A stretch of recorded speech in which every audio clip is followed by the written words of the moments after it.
নমস্কার বন্ধুরা, আপনারা সবাই কেমন আছেন? তো আশা করি আপনারা সবাই ভালো আছেন। চলে এসেছি আজকে আবার একটা রেসিপি নিয়ে। তো আজকের রেসিপি হচ্ছে ফুলুরির ঝোল। তো এর জন্য কি করেছি, প্রথমে এখানে আমি বেসন নিয়ে নিচ্ছি। তো এই চামচের আমি 2 চামচ বেসন নিয়ে নিয়েছি। তো এরপর এখানে কি করব, এখানে নিয়ে নেব একটু খাবার সোডা, যেটাকে বেকিং সোডা বলে থাকে, আর নিয়ে নিচ্ছি পরিমাণ মতন লবণ, আর নিয়ে নিচ্ছি সামান্য পরিমাণ জোয়ান, আর দিয়ে দিচ্ছি সামান্য পরিমাণ কালো জিরে। এবার এটাকে ভালো করে জল দিয়ে সুন্দর করে আমি একটা বাটার তৈরি করে নেব। বাটারটা এমনভাবে তৈরি করব যাতে বাটারটা খুব একটা মোটাও না হয়, আবার খুব একটা পাতলাও না হয়। তো কম কম জল দিয়ে আমি সুন্দর করে বাটারটা তৈরি করে নেব।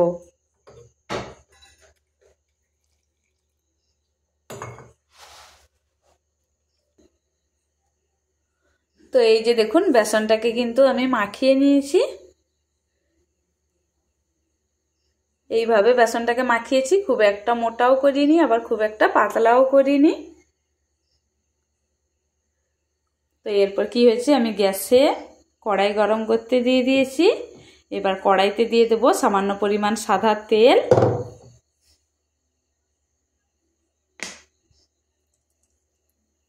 এবার তেলটা গরম হওয়া অবধি অপেক্ষা করব।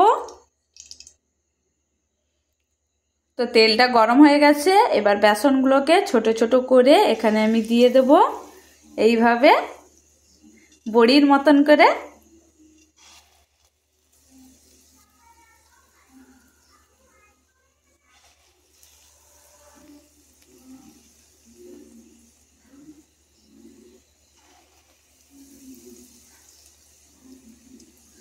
তো এইভাবে সবগুলো বেসন এখানে দিয়ে তেলে এগুলোকে সুন্দর করে আমি ভেজে নেব, এপাশ ওপাশ উল্টে লাল করে ভেজে নেব।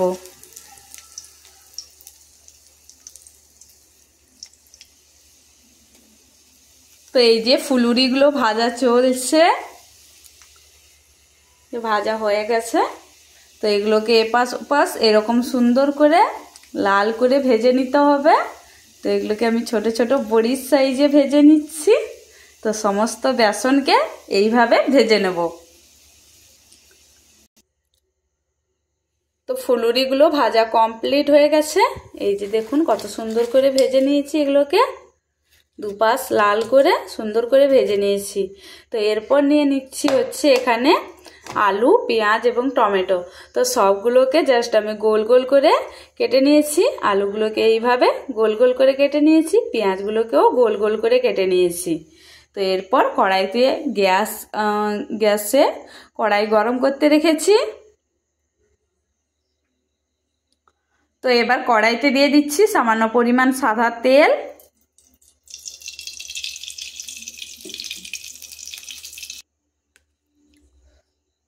তো এবার তেলে দিয়ে দিচ্ছি 2টো তেজপাতা ফোড়ন হিসাবে, আর দিয়ে দিচ্ছি একটু গোটা জিরে।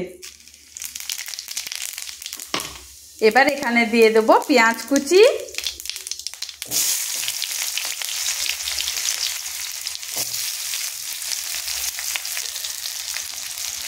তো পেঁয়াজগুলো তেলে দিয়ে একটু নাড়াচাড়া করে নেব। তারপর পেঁয়াজগুলোকে একটু ভাজা ভাজা করে নেব।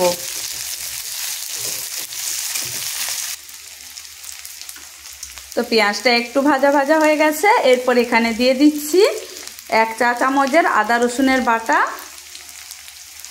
এটা দিয়ে ভালো করে পেঁয়াজের সাথে নাড়াচাড়া করে ভেজে নেব।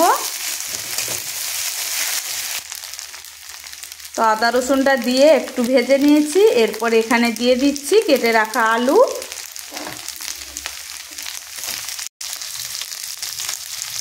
তো এবারে দিয়ে দিচ্ছি সামান্য পরিমাণ লবণ। এবার আলুটার সাথে পেঁয়াজটা ভালো করে সুন্দর করে আমি ভেজে নেব।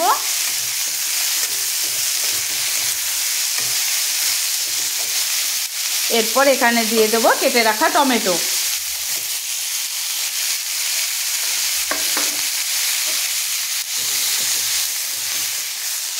তারপর ভালো করে আমি নাড়াচাড়া করে নেব মিডিয়াম আঁচে।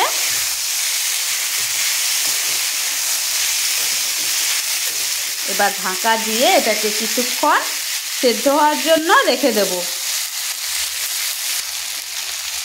তো কিছুক্ষণ পর ঢাকাটা খুলে আলুটাকে আর একবার নাড়াচাড়া করে নেব।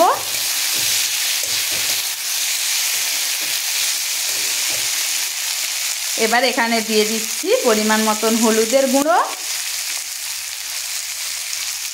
আর দিয়ে দিচ্ছি সামান্য কাশ্মীরি লঙ্কার গুঁড়ো, আর এখানে দিয়ে দিচ্ছি চা চামচের হাফ চা চামচ জিরের গুঁড়ো আর হাফ চা চামচ ধনে গুঁড়ো।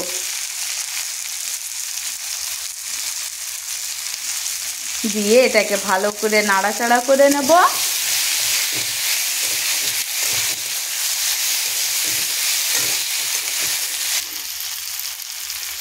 তো নাড়াচাড়া করে নিয়েছি। এরপর এখানে দিয়ে দিচ্ছি পরিমাণ মতন জল।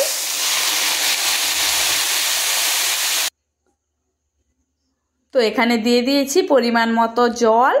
তো জলটা এখানে এতটা পরিমাণে জল দিয়েছি কেননা আলুটা সেদ্ধ হবে, আর ফুলুরি দিয়ে দিলে ফুলুরি কিন্তু রসটা টেনে নেয়।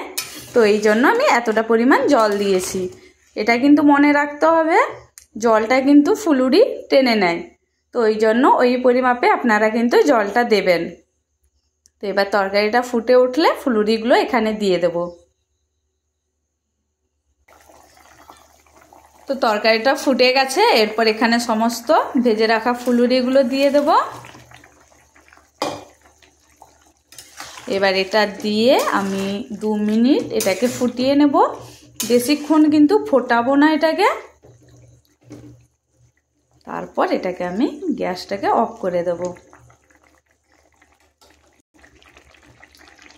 তো তরকারিটা ফুটে গেছে। এবার আমি চেক করে নেব আলুটা সেদ্ধ হয়েছে কিনা। এই যে দেখুন আলুটা কিন্তু খুব সুন্দর সেদ্ধ হয়ে গেছে। তো এবার এটাকে বন্ধ করে দেব, গ্যাস অফ করে দেব। তো ফুলুরিগুলো কিন্তু ঝোল টেনে নেবে। তো এটাকে গ্যাসটা অফ করে তরকারিটাকে আমি নামিয়ে নেব। তো আজকের রেসিপি ছিল এটাই, ফুলুরির ঝোল। তো আপনাদের এই রেসিপিটা কেমন লাগলো আমাকে কমেন্টে অবশ্যই জানাবেন। কমেন্ট করতে একদম ভুলবেন না।